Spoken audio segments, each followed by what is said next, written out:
Hello दोस्तों, आज है 4 मार्च 2025। डेली करंट अफेयर क्विज के इस वीडियो में आपका स्वागत है। ज़्यादा देरी ना करते हुए देखते हैं आज का पहला क्वेश्चन। आज का पहला क्वेश्चन है, अंतर्राष्ट्रीय मातृ दिवस किस तारीख को मनाया जाता है? ऑप्शन है आपके ए 21 फरवरी, बी 22 फरवरी, सी 23 फरवरी या डी 24 फरवरी। आंसर है ए 21 फरवरी। अंतर्राष्ट्रीय स्तर पर तमाम क्षेत्रों की संस्कृति और बौद्धिक विरासत की रक्षा के साथ ही भाषाई सांस्कृतिक विविधता एवं बहुभाषावाद का प्रचार और दुनिया भर के तमाम मातृभाषाओं के प्रति लोगों में जागरूकता बढ़ाने के लिए मातृभाषाओं के प्रति उनके संरक्षण के लिए हर साल 21 फरवरी को अंतर्राष्ट्रीय मातृभाषा दिवस मनाया जाता है। दरअसल आम जीवन में भाषा एक महत्वपूर्ण भूमिका निभाती है। यही वजह है कि यूनेस्को द्वारा हर साल 21 फरवरी को अंतर्राष्ट्रीय मातृभाषा दिवस के रूप में मनाया जाता है। ऐसे में हर साल 21 फरवरी को अंतर्राष्ट्रीय दिवस पर विश्व भर में भाषा और संस्कृति से संबंधित तमाम कार्यक्रम आयोजित किए जाते हैं, जिसमें शिक्षा और साहित्य से जुड़े लोग न सिर्फ देश के तमाम भाषाओं पर चर्चा करते हैं, बल्कि तमाम भाषाओं को सरल और सुगम बनाने के लिए भी इसमें टिप्स दिए जाते हैं। दरअसल मातृभाषा आम जीवन में एक महत्वपूर्ण रोल अदा करती है, क्योंकि रोज़मर्रा के जीवन में लोग अपने मातृभाषा का ही प्रयोग करते हैं। ऐसे में इस आधुनिक युग में इसे संजो कर रखना एक बड़ी चुनौती है। मातृभाषा का अर्थ माँ की भाषा यानी जीवन की पहली भाषा है, जो अपने बचपन में कोई भी बच्चा सीखता है। आमतौर पर मातृभाषा घरों में बोली जाती है। अगला क्वेश्चन है, मेमोरी लीग विश्व चैंपियनशिप 2025 का विजेता कौन बना? ऑप्शन है ए विश्वा राजकुमार, बी राजीव कुमार, सी अमित शर्मा या डी अनूप गौतम।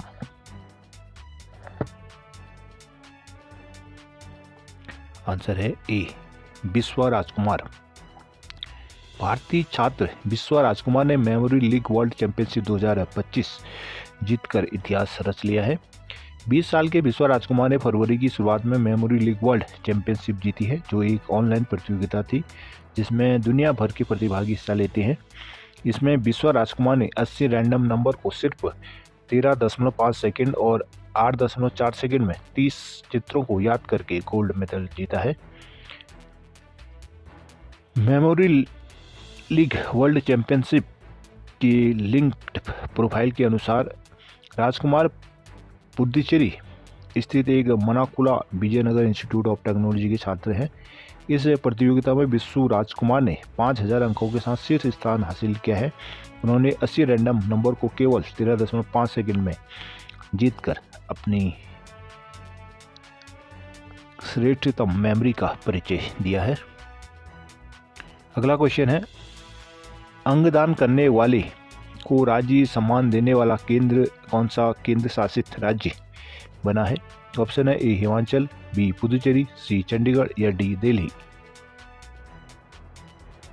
आंसर है बी पुडुचेरी। केंद्र शासित प्रदेश पुडुचेरी की सरकार ने अंग रक्षकों को जो जीवन रक्षक योगदान के लिए सम्मानित करने का निर्णय लिया है। पुडुचेरी सरकार ने अंगदान करने के बारे में जागरूकता बढ़ाने और अंगदान के परिवारों का सार्वजनिक रूप से समर्थन करने के लिए ऐसा किया है। अंग रोग विशेषज्ञ के मामले में भारत दुनिया में तीसरे स्थान पर है, लेकिन ज़्यादातर मामलों में अंगदाता परिवार के सदस्य या कोई आसपास का ही होता है। पुडुचेरी ने अंगदान योजना की शुरुआत की है। योजना के अनुसार पुडुचेरी सरकार उस मृत व्यक्ति को नियुक्त करेगी जो अन्य स्टडी जो दूसरों को अंगदान करेगा। एक मनुष्य के सामान्य तौर पर 6 अंग किडनी, हृदय, दांत, यकृत, अग्नाशय और आंत का दान कर सकते हैं। पुडुचेरी सरकार एक सक्षम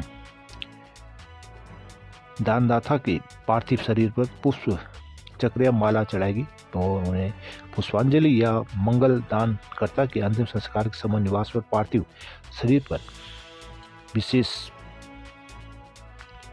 पुष्प अर्पित कर को सम्मानित करेगी। दानदाता के सदस्य को गणतंत्र दिवस या स्वतंत्रता दिवस समारोह के अवसर पर भी क्रमशः उपराज्यपाल या मुख्यमंत्री द्वारा आमंत्रित किया जाएगा। अगला क्वेश्चन है, किस राज्य की वन परियोजना को स्कॉच पुरस्कार से नवाजा गया है? ऑप्शन है ए हिमाचल, बी नागालैंड, सी हरियाणा या डी उत्तर प्रदेश। आंसर है बी नागालैंड। नागालैंड की वन परियोजना को साल 2024 के स्कॉच पुरस्कार से सम्मानित किया गया है। यह पुरस्कार नागालैंड सरकार के पर्यावरण, वन एवं जलवायु परिवर्तन विभाग को मिला है। यह पुरस्कार ANGO कोन्याक और बेन्ने कोन्याक को मिला है। स्कॉच पुरस्कार की शुरुआत 2017 से हुई थी। ये 2017 से 2027 के बीच यह योजना चली है। इस परियोजना का जो कवरेज क्षेत्र है वो 79,096 हेक्टेयर है। इस परियोजना में 185 गांव, 11 जिले और 22 वन रेंज शामिल हैं। इस परियोजना के जरिए 555 स्वयं सहायता समूह का भी गठन किया गया है। अगला क्वेश्चन है, टाइम पत्रिका द्वारा 2025 की वुमेन ऑफ द ईयर किसे नियुक्त किया गया है? ऑप्शन है ए पूर्णिमा देवी वर्मन, बी सुचिता शर्मा, सी अनुराधा सेन या डी निर्मला सीतारमण।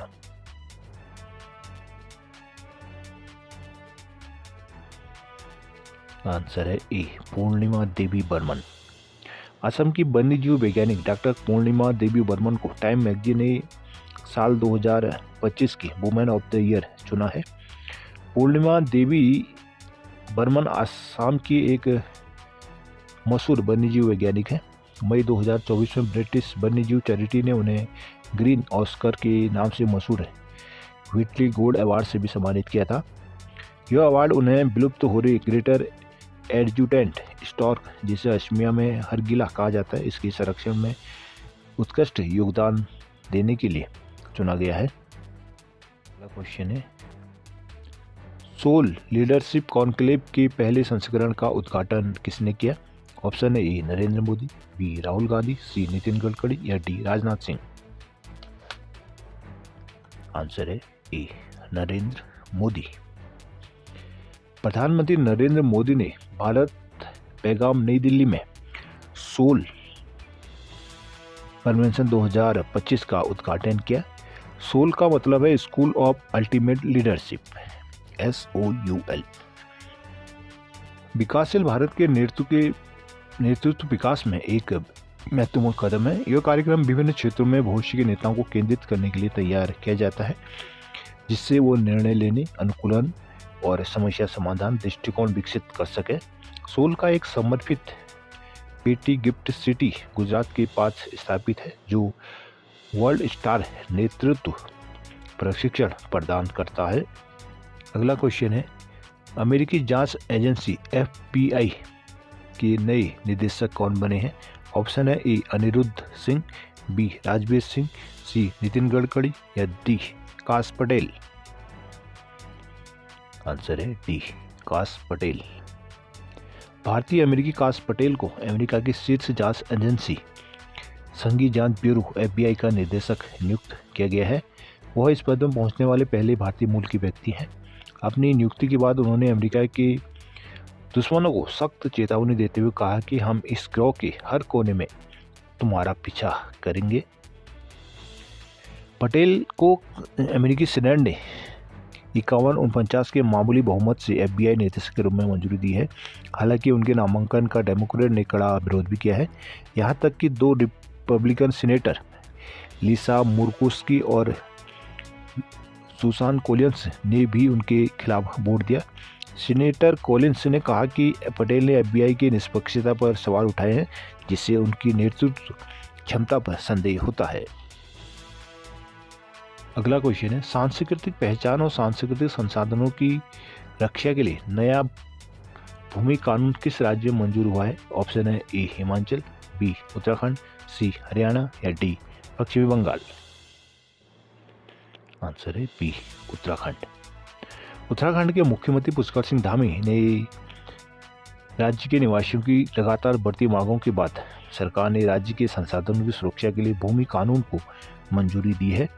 यह कानून राज्य के मूल पहचान को बनाए रखने का भी एक प्रावधान करता है, जिसे आज पहाड़ी राज्य के मंत्रिमंडल ने मंजूरी दी है।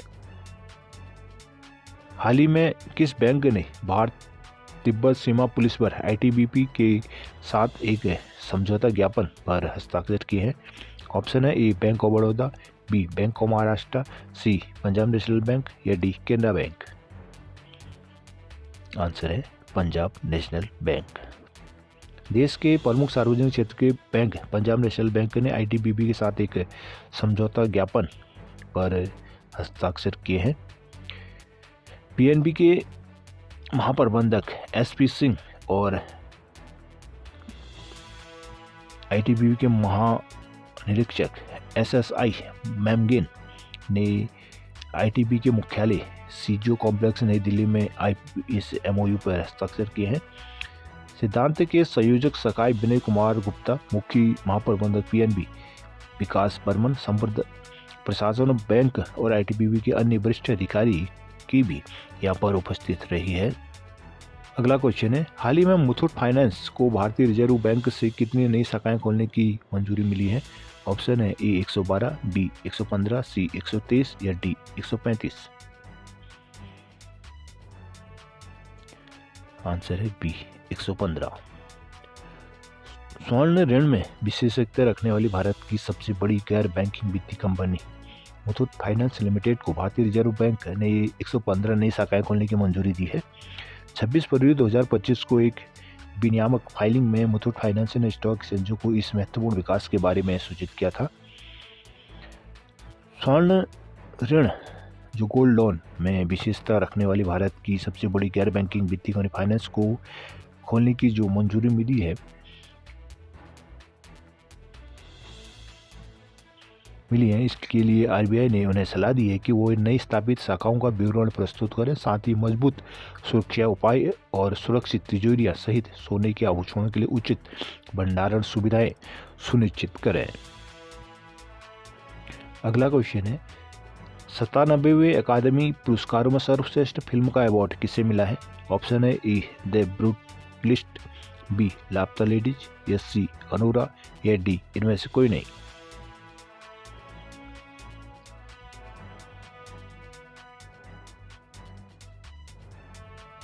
आंसर है सी अनोरा। 97वें अकादमी पुरस्कार समारोह 2 मार्च 2025 को हॉलीवुड लॉस एंजलिस के डॉल्बी थिएटर में आयोजित किया गया था।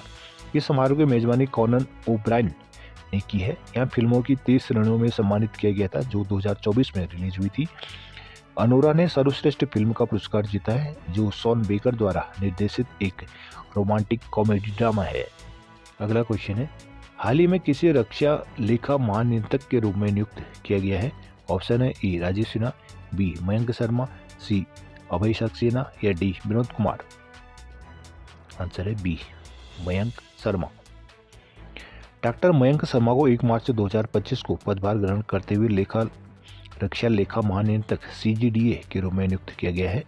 यह नियुक्ति उनके 3 दशकों से अधिक के करियर में एक महत्वपूर्ण मील का पत्थर है।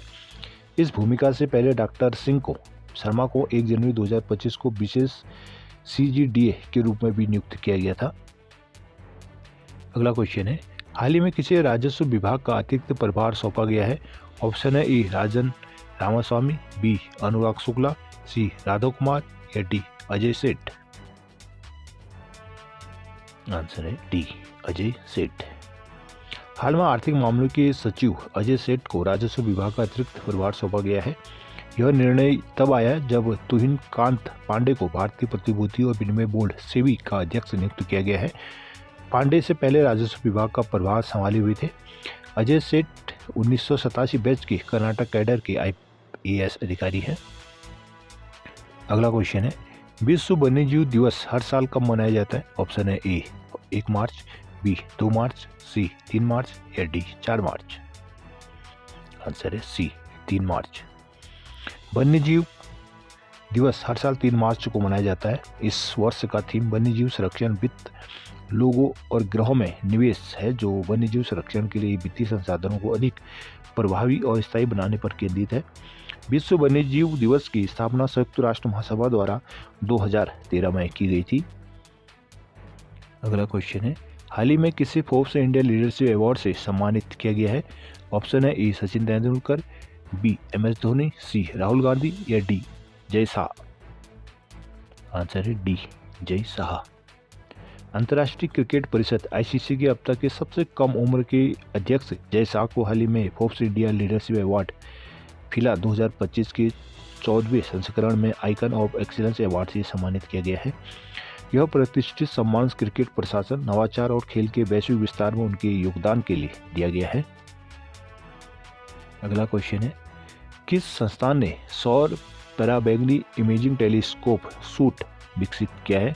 ऑप्शन है ए भारतीय रक्षा विज्ञान संस्थान बेंगलुरु, बी अंतर विश्वविद्यालय खगोल विज्ञान और खगोल भौतिकी केंद्र IUCAA पुणे, या सी भाभा परमाणु अनुसंधान केंद्र BRC,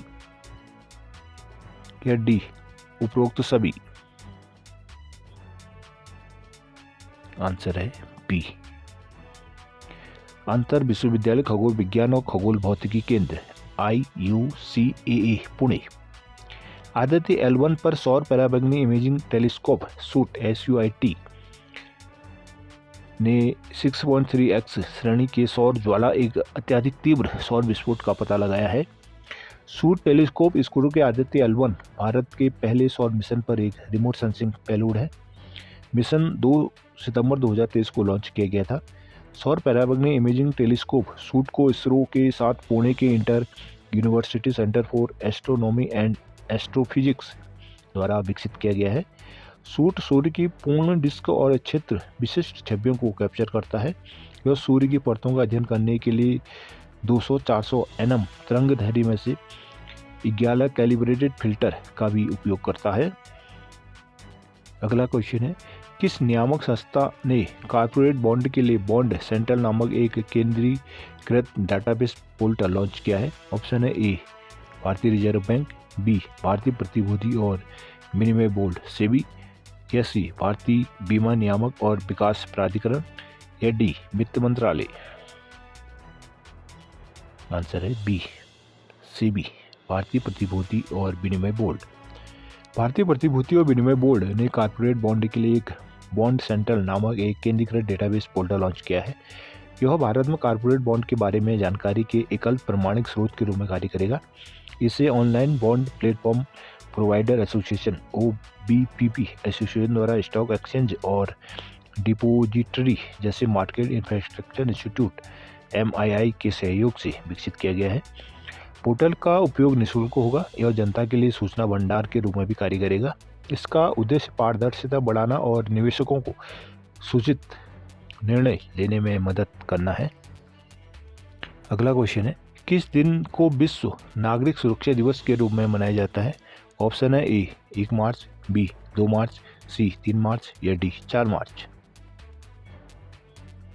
आंसर है ए 1 मार्च। विश्व नागरिक सुरक्षा दिवस प्रतिवर्ष 1 मार्च को नागरिक सुरक्षा रणनीतियों और लोगों की सुरक्षा के बारे में जागरूकता बढ़ाने के लिए मनाया जाता है। यह दिन दुर्घटनाओं, प्राकृतिक आपदाओं और संकटों से लोगों और संपत्ति की सुरक्षा में नागरिक सुरक्षा के महत्व पर भी प्रकाश डालता है। इसे पहली बार 20वीं सदी में सामाजिक, तकनीकी और राजनीतिक उथल-पुथल के समय मनाया गया था, खासकर परमाणु हथियारों की चिंताओं के कारण। संयुक्त राष्ट्र ने वैश्विक नागरिक सुरक्षा प्रयासों के समन्वय के लिए अंतर्राष्ट्रीय नागरिक सुरक्षा संगठन भी बनाया था। 1990 में 9वीं महासभा ने 1 मार्च को विश्व नागरिक सुरक्षा दिवस के रूप में इसको नामित किया है। अगला क्वेश्चन है, सीमा सड़क संगठन BRO किस मंत्रालय के अधीन कार्य करता है? ऑप्शन है ए गृह मंत्रालय, बी सड़क परिवहन और राजमार्ग मंत्रालय, या सी रक्षा मंत्रालय, या डी पर्यटन मंत्रालय। आंसर है सी रक्षा मंत्रालय। हाल ही में उत्तराखंड के चमोली जिले के माना में हुए हिमस्खलन से कम 14 BRO कर्मचारियों को बचाया गया था। 44 BRO कर्मचारियों को और मजदूरों को भी बचाया गया था। सीमा सड़क संगठन इसके कारण चर्चा में रहा है। भारत का सड़क निर्माण बल है जो सशस्त्र बलों के लिए कार्य करता है। यह रक्षा मंत्रालय के अधीन कार्य करता है। इसकी स्थापना 7 मई 1960 को हुई थी। BRO समीपवर्ती जो सीमावर्ती क्षेत्र हैं और मित्र पड़ोसी देशों में सड़कों का निर्माण और उनका रखरखाव करता है। BRO बॉर्डर रोड ऑर्गेनाइजेशन ये बॉर्डर सीमावर्ती क्षेत्रों के लिए करता है और रक्षा मंत्रालय के अधीन ही है ये। अगला क्वेश्चन है ऑरोविले सांस्कृतिक टाउनशिप जो अभी हाल में समाचारों में था किस मंत्रालय द्वारा प्रशासित है? ऑप्शन है ए शिक्षा मंत्रालय, बी पर्यटन मंत्रालय, या सी संस्कृति मंत्रालय, या डी वाणिज्य उद्योग मंत्रालय। आंसर है ए शिक्षा मंत्रालय। ऑरोविले ने हाल ही में मातृ मंदिर एम्पी थिएटर में अलाव ध्यान के साथ अपनी 57वीं वर्षगांठ मनाई है, जो तमिलनाडु में पांडिचेरी के पास एक प्रायोगिक अंतर्राष्ट्रीय टाउनशिप है जिसमें 60 से अधिक देशों की निवासी रहते हैं। इसकी स्थापना 28 फरवरी 1968 को मीरा अल्फासा द मदर ने एक अंतर्राष्ट्रीय सांस्कृतिक टाउनशिप के रूप में की थी। इसे वास्तुकार रोजर एंगर ने डिजाइन किया है। यह दुनिया का सबसे बड़ा और सबसे पुराना जानबूझकर बनाया गया एक समुदाय है। ऑरोविले बंजर भूमि से जैव विविधता, स्कूलों में सामाजिक उद्यमों के साथ 3000 एकड़ की हरी बस्ती में यह क्षेत्र अभी बदला हुआ है। यूनेस्को ने 1966, 1968, 1970 और 1983 में प्रस्तावों के माध्यम से ऑरोविले का समर्थन किया है। इसे ऑरोविले फाउंडेशन अधिनियम 1988 के तहत शिक्षा मंत्रालय द्वारा प्रशासित किया जाता है। तो दोस्तों ये थे आज की कुछ महत्वपूर्ण करंट अफेयर जिन्हें कुछ द हिंदू हो गया, द इंडियन एक्सप्रेस और इकोनॉमिक टाइम्स और हिंदुस्तान और द हिंदुस्तान टाइम्स जैसे महत्वपूर्ण नेशनल न्यूज से लिया जाता है। और इसके अलावा इसमें कुछ इन्वायरमेंटल, कुछ साइंस एंड टेक से संबंधित करंट इशू या उनके जो नए उस क्षेत्र में शोध होते हैं उनसे संबंधित नए क्वेश्चन या जो इश्यूज रहते हैं उससे संबंधित भी इसमें करंट अफेयर के क्वेश्चन बन जाते हैं, तो उन्हीं को यहाँ पर लाया गया है। आशा करूँगा ये आपके आने वाले एग्जामों के लिए एक नए आयाम की तरह होगा जो उसको आपकी तैयारी में एक नई जान डालेगा। तो चैनल को सब्सक्राइब जरूर कर लीजिए एंड थैंक्स फॉर वॉचिंग।